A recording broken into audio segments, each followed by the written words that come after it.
15 दिनों का समय दे रहे हैं कि 15 दिनों में अगर आपने पद नहीं बढ़ाए तो राजस्थान भर का युवा राजधानी की तरफ कूच करेगा।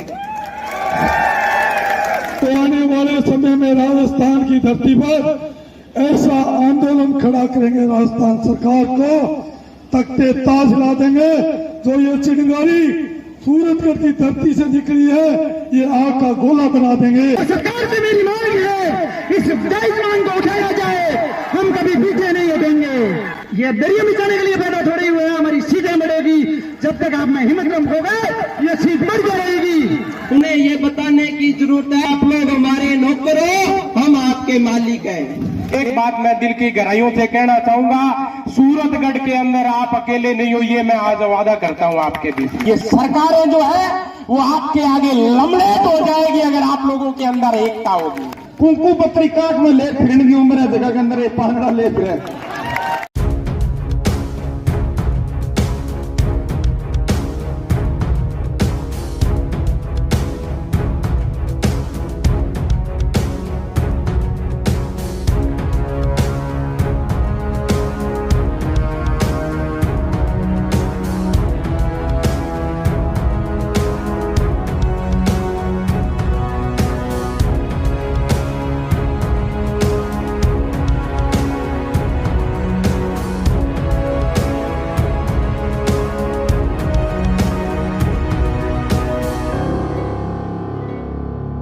और 40 लाख बेरोजगारों के बीच में अगर 2000 पद, 2100 पद, 2200 पद की रेवड़ियां बांट दी जाए तो इनके साथ किसी भी प्रकार के न्याय की बात नहीं की है सरकार।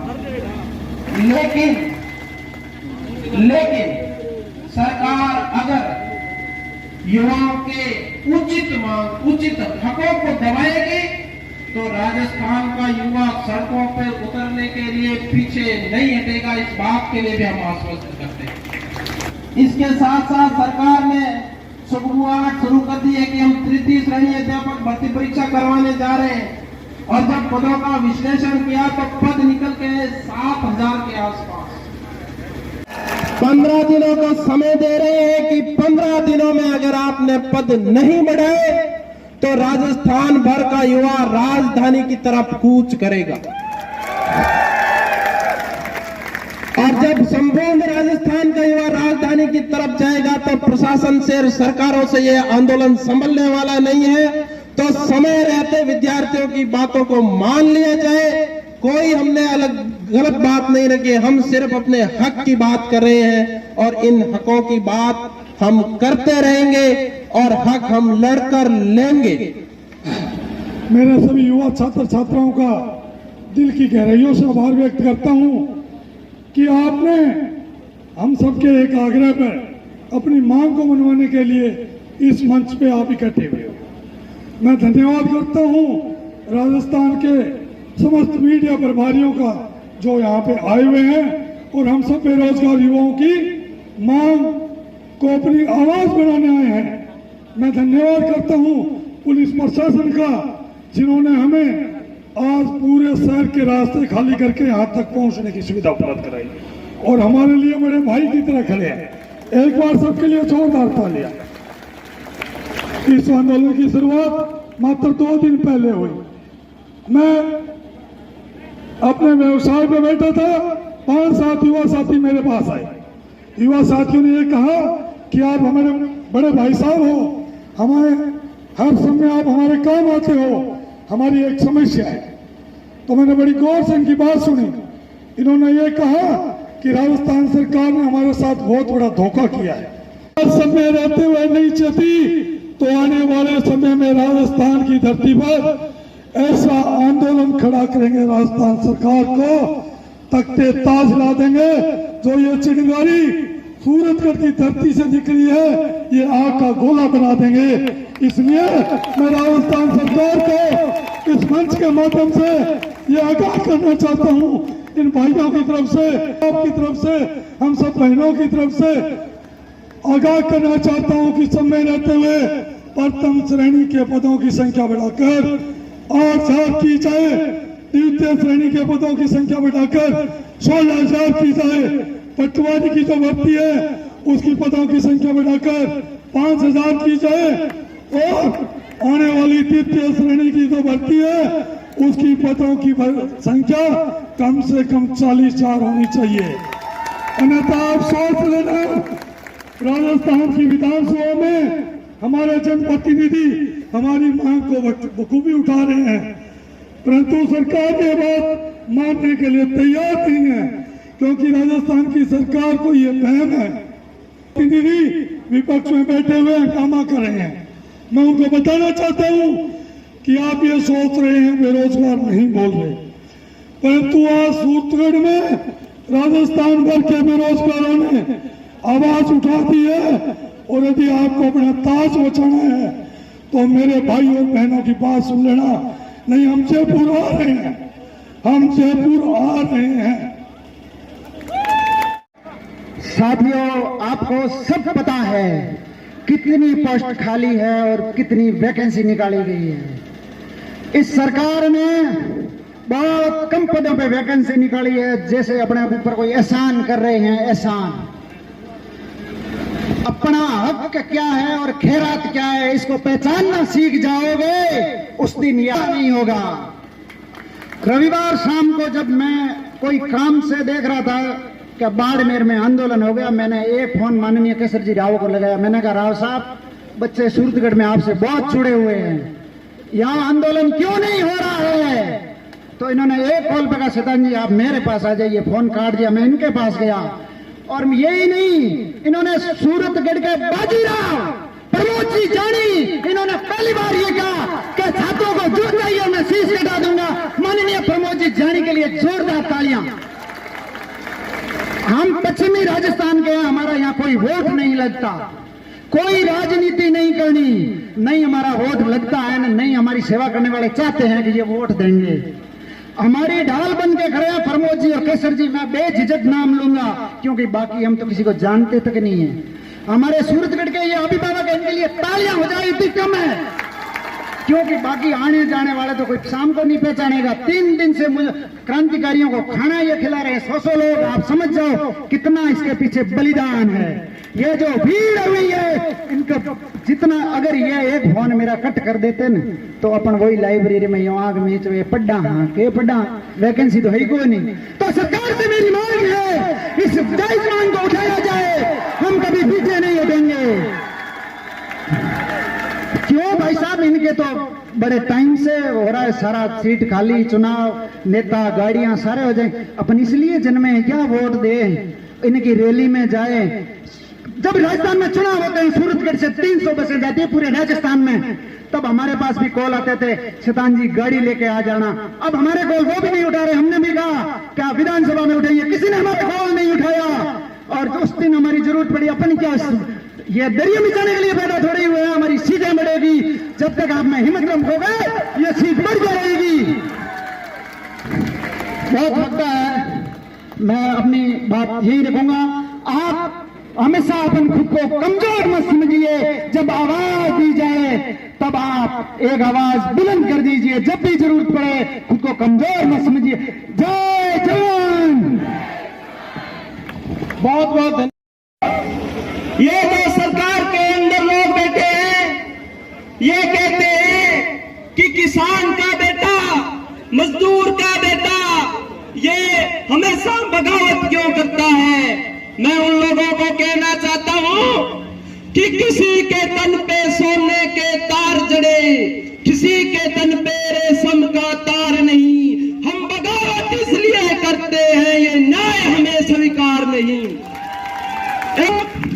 आप सोचिए, क्या शहीद आजम भगत सिंह, सुखदेव और राजगुरु जैसे लोगों ने शहादत इसलिए दी थी कि रात भूरी चमड़ी के लोगों से लेकर हम लोग इन लुटेरे और भेड़ियों के हाथ में दे देंगे। आज जो लोग सत्ता का सुख भोग करके, जिन लोगों की वोट की ताकत से सत्ता के अंदर बैठे हैं, उन लोगों ने जो सत्ता का दुरुपयोग करके अपने मालिक को सड़क पे बिठाने का काम किया है, उन्हें ये बताने की जरूरत है, आप लोग हमारे नौकर हो, हम आपके मालिक हैं। साथियों, डॉक्टर लोहिया जी कहते थे कि जिंदा कौमें 5 साल तक चुप नहीं रहा करती। हम समय का इंतजार नहीं कर सकते, बल्कि समय को युवा के और इन बहनों के भाइयों के कदम झुकाने का काम करेंगे। साथियों, मेरे युवा साथियों, बहनों, आप सबका बहुत बहुत स्वागत और धन्यवाद ज्ञापित करना चाहेंगे। एक बात मैं आपको जरूर कहना चाहूंगा, बाड़मेर से लेकर के पूरे राजस्थान के कोने कोने से आप छात्र और छात्राएं आए हैं। एक बात मैं दिल की गहराइयों से कहना चाहूंगा, सूरतगढ़ के अंदर आप अकेले नहीं हो, ये मैं आज वादा करता हूं आपके बीच में। कहीं भी किसी भी प्रकार की कोई समस्या सूरतगढ़ की इस धरती पे नहीं आने देंगे।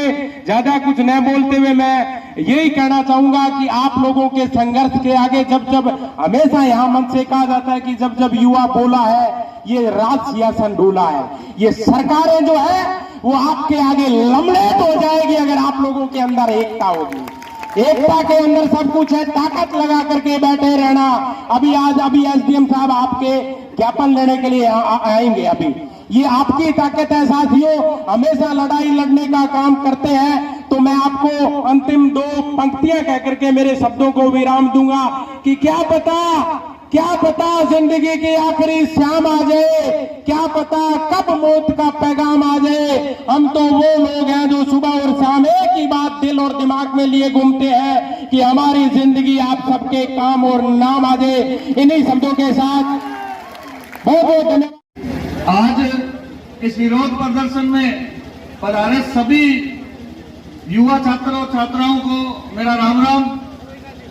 मैं काफी देर से आपके सभी वक्ताओं की बातें सुन रहा था, लेकिन साथियों मैं आपको एक बात बताना चाहता हूं कि जैसे भाई हरीश जी अभी बोल के गए थे, उनसे पहले जो वक्ता बोल रहे थे तो वो एक बात कह रहे थे कि हम सभी जितने भी हम छात्र हैं जो तैयारी कर रहे हैं, तो हमारे गार्जियंस जो हैं, जो किन्हीं नेताओं के जो संपर्क में हैं, तो वो उनको ये बात बोले कि भाई आप लोग है जो विधानसभा में बोलो, उन बातों से कुछ फर्क नहीं पड़ने वाला। साथियों मैं आपको ये एक बात बता रहा हूं, आज जो आप इतनी बड़ी तादाद में अपनी लड़ाई लड़ने के लिए एसडीएम कार्यालय पर इतनी मजबूती के साथ इकट्ठे हुए हो ना, ये उन नेताओं को अपने आप ही मैसेज दे देगी कि हमें क्या करना है।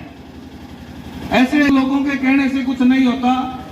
और मैं तो ये कहता हूं कि आप जैसे तैयारी करते हो तो अपना टाइम टेबल तैयार करते हो ना कि हमें इतने घंटे पढ़ना है, इतने घंटे सोना है, तो साथियों एक टाइम टेबल और भी तैयार कर लो, क्योंकि समय और सरकारें ऐसी आ रही हैं कि हम लोगों को हमारी जो चाहे वैकेंसी की सीटें बढ़ाने की बात हो, चाहे कोई वैकेंसी निकालने की बात हो, उनके लिए भी लड़ाइयां लड़नी पड़ेगी।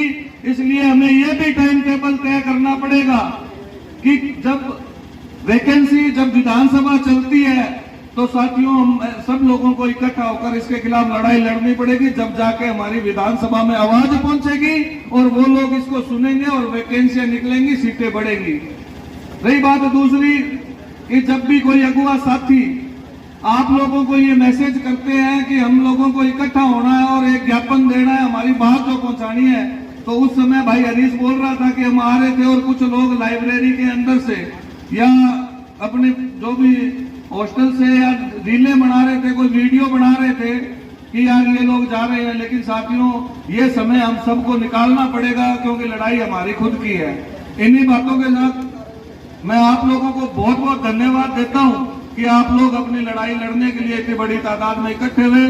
धन्यवाद। जय हिंद। राजस्थान भर के विद्यार्थी राजस्थान की संवेदनशील सरकार से ये मांग करने के लिए आज एसडीएम कार्यालय उपस्थित हुए हैं। और इन विद्यार्थियों की मांग है कि राजस्थान भर में हजारों की संख्या में पद रिक्त होते हुए भी बहुत ही कम संख्या में पदों की भर्तियां निकाली है। जो विद्यार्थी अपने हितों पर कुठारा घात समझ रहे हैं, विद्यार्थियों की मांग है कि सरकार व्याख्याता भर्ती में कम से कम 8,000 पदों पर भर्ती करे, वरिष्ठ अध्यापक भर्ती परीक्षा में कम से कम 16,000 पद हों और आगामी तृतीय श्रेणी अध्यापक भर्ती परीक्षा में 40,000 पदों पर भर्ती करें। इस राजस्थान की संवेदनशील सरकार से राजस्थान भर का विद्यार्थी एक लोकतांत्रिक तरीके से अपना निवेदन प्रस्तुत कर रहा है। हमें पूरी आशा है राजस्थान के मुख्यमंत्री श्री भजनलाल जी शर्मा से कि वो युवाओं की इस बात को समझेंगे, युवाओं की इस बात पर गौर करेंगे और विद्यार्थियों के हितों में उचित निर्णय लेते हुए पदों की संख्या की बढ़ोतरी करेंगे। अगर आपकी मांग पूरी नहीं हुई तो आगे क्या रणनीति रहेगी आपकी? आगे की रणनीति को लेकर संघर्ष समिति ने यह निर्णय लिया है कि सरकार को हम 15 दिन का समय दे रहे हैं और 15 दिन के बाद में अगर राजस्थान भर के युवाओं ने निर्णय लिया है कि हम 18 मार्च तक वेट करेंगे, सरकार विद्यार्थियों के हित में कोई अच्छा निर्णय ले। अगर सरकार निर्णय नहीं लेती है तो राजस्थान भर के विद्यार्थी विधानसभा का घेराव करेंगे और जयपुर कूच करेंगे। ये हमारी संघर्ष समिति का निर्णय है। मैं ये कहना चाहूँगा कि राजस्थान के सूरत शहर में राजस्थान के 41 जिलों से हर ढाणी, हर गाँव से हर गरीब, हर किसान, मजदूर का बच्चा अध्ययन करने आया है और उस विद्यार्थी के साथ राजस्थान की सरकार ने धोखा किया है, छल किया है। राजस्थान की भर्तियों में 4 पद खाली पड़े हैं। शिक्षक भर्ती में प्रथम श्रेणी में 18,000 पद खाली पड़े हैं, द्वितीय श्रेणी में 34,000 पद खाली पड़े हैं। पटवारी का तो पूरा महकमा खाली पड़ा है और आने वाली तृतीय श्रेणी में भी राजस्थान सरकार की मंशा ठीक नहीं है। राजस्थान सरकार को हम ये चेताने आए हैं कि आप सब में रहते हुए इन युवा बेरोजगारों की मांग पर ध्यान दें। यहाँ प्रथम श्रेणी के पदों को बढ़ाकर 7,000 करें, 8,000 करें, द्वितीय श्रेणी के पदों को बढ़ाकर 16,000 करें, तृतीय श्रेणी की जो पद निकालेंगे कम से कम 40,000। पटवारी की जो भर्ती है वो 5,000 पदों की। यदि सब में रहते हुए सरकार ने हमारी मांगे नहीं सुनी तो संघर्ष समिति 18 मार्च के बाद जयपुर विधानसभा कूच करेगी और विधानसभा का घेराव करेगी, जिसका परिणाम राजस्थान की सरकार को जो एरिया विद्यार्थियों ज़्यादा है जिस एरिया के अंदर, वहाँ पर हम संपर्क कर रहे हैं। अगर 13 मार्च तक अगर सीटें नहीं बढ़ाई गई तो सभी जगह संपर्क करके एक बहुत बड़ा आंदोलन लड़ने की तैयारी कर रहे हैं। अगर सरकार समय रहते नहीं देती तो विधानसभा का बाकायदा घेराव करेंगे। इसके लिए बड़े लेवल की एक रणनीति बनाई जा रही है। जो मैंने प्रदेश के छात्र नेताओं और